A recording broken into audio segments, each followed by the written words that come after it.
So as you guys probably know, if you live in Australia, at least in Perth, Australia, it's been raining quite heavily. One of the concerns on my family's mind right now, not a big concern, but a bit of a concern, is that we have a slightly rotting palm tree. Like at the base, it's rotting. Every time wind, storm, hail, sleet, snow even, the palm tree might fall. The likelihood is not going to fall on us, which means it's going to fall potentially on someone else because of the way it's angled. However, you just don't know. You don't know where it's going to fall, and you don't know where the wind could push it. A couple of years ago, we had one of the palm trees had a similar problem. It was rotting towards the base, and it fell across this fence that we had into our neighbor's pool, luckily. The fence was this ugly blue color. The people who had previously rented out this house had painted the fence partially blue, and then the rest was just normal. I can't help thinking that maybe by God's providence, the palm tree will somehow magically grow 6 feet taller, fall across our house and hit my room, and maybe then we can get rid of this ugly baby yellow on my wall. Guys, I'm just saying, miracles can happen. And sometimes the miracles we most need in life are the ones that God doesn't think we need. So it might not happen, but if it does, we know why. It's because of much prayer and anticipation.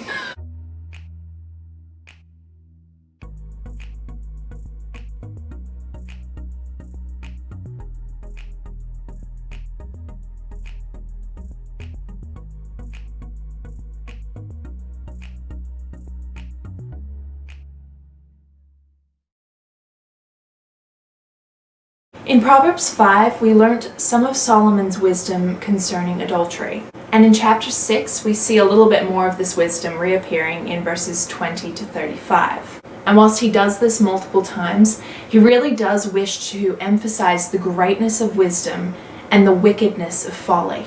Between verses 1 and 19, he also shows the folly of a bunch of different ways. Holding another's obligations, being idle, wicked and crooked speech. And for many with little knowledge of the book of Proverbs, you think it's just a collection of wise sayings and generalizations about life and how to live it. However, it's not only that. Currently, we are exploring Solomon's warnings against folly. And in chapter 10, when those chips of wisdom actually arrive, we will get a little bit more into that. So hold on to your horses, because now we're going to explore a few more warnings against the folly of this world.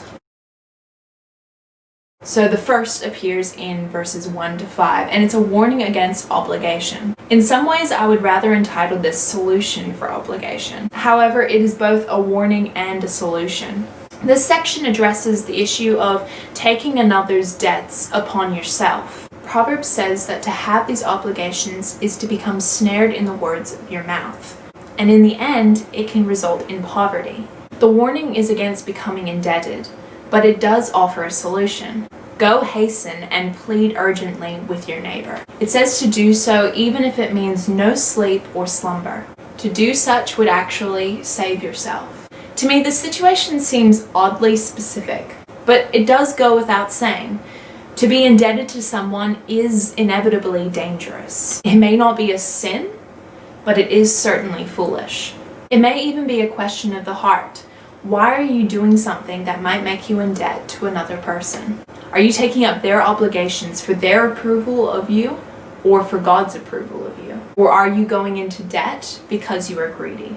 Are you doing this out of love for them or for your own personal gain? I suppose it isn't technically a sin, but not to be wise about something like this is part of our sinful nature. So consider very carefully before you decide you're going to go into debt. So point number 2. In verse 6 to 11, we see a warning against idleness. I don't really want to do this video right now. Laziness is a temptation for us all, for those even in front of the camera who are making this video. Some of us have struggled with it more than others.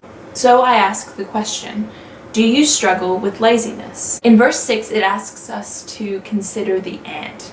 It is kind of humiliating. Ant is tinier than us, and yet it seems more industrious. Worst of all, While we may have a boss or a parent or someone above us who is helping us along or encouraging us to do it, the ant has no one.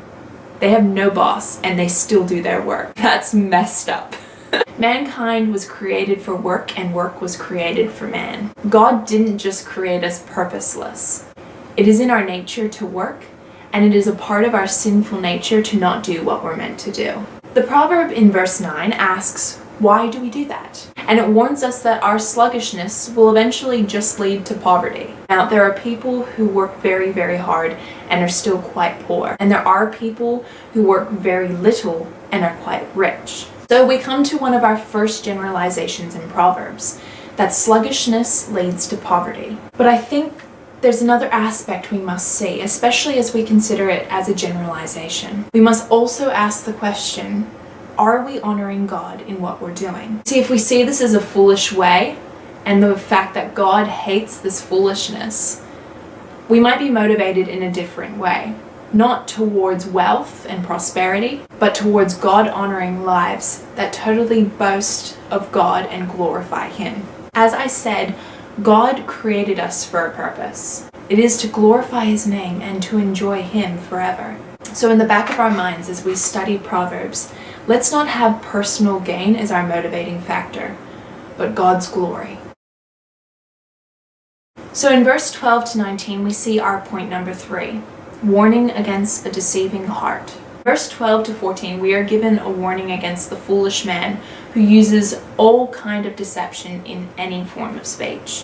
He uses his mouth, he uses his eyes, he uses his feet, his finger, and even uses his heart. Everything is perverted. A wicked man's heart is so evil that everything he does reveals the rottenness of his core. He deceives with his whole being. In verse 15, it says he will face calamity and will be broken beyond healing. So deception and an evil heart is no good. Verse 16 to 19 explain why he will face punishment. In short, it is because the Lord hates it. And then it explains what he hates. Haughty eyes, a lying tongue, hands that shed innocent blood, a heart that devises wicked plans, and feet that make haste to run into evil, a false witness who breathes out lies, and one who sows discord among brothers. I don't feel like I need to explain this.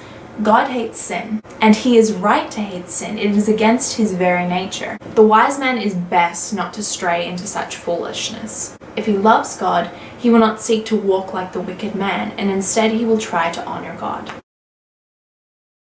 So in verse 20 to 35, we get to point number 4. The warning against adultery. Because we've already studied this topic, I will not go into too much detail, but I do want to highlight a few things. Verse 20 to 23 are very similar to other ideas presented previously in Proverbs. Verses could probably prelude any of the topics that Solomon wanted to talk about. Try to remember these verses as you study the rest of Proverbs. They could be your guidance into why you are studying Proverbs at that time.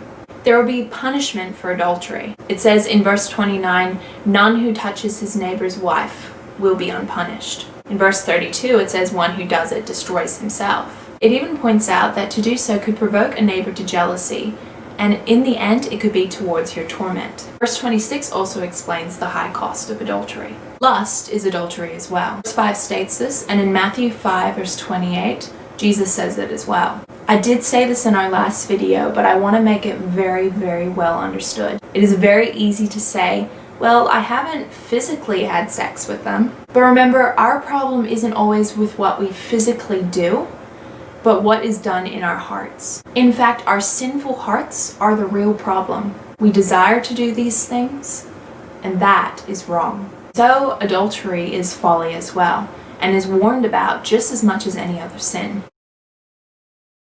So this passage is just a bunch of warnings. I mean, I could have read that myself, Ainsley? Au contraire. That's how you say it, right?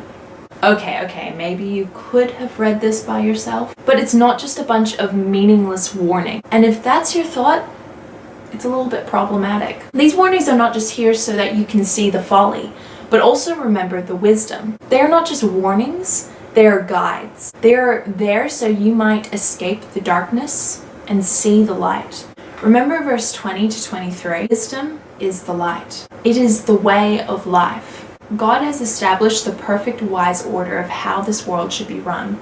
We have messed it up, and now we have a chance to honor him and follow his path. And we are going to mess it up, and we are going to stumble, but we continue if we truly love the Lord with our whole heart. Remember, Jesus paid it all on the cross. He asks only that we take up our own cross and follow him. And that means always denying ourselves our foolish desires, and instead aligning our desires with the wisdom of God, to which we should always follow if we are true believers. Thank you so much for joining me today. Remember to pray for me that this palm tree will grow 6 feet taller so that my room will have a nice new paint job by the end of the month. Thanks, guys.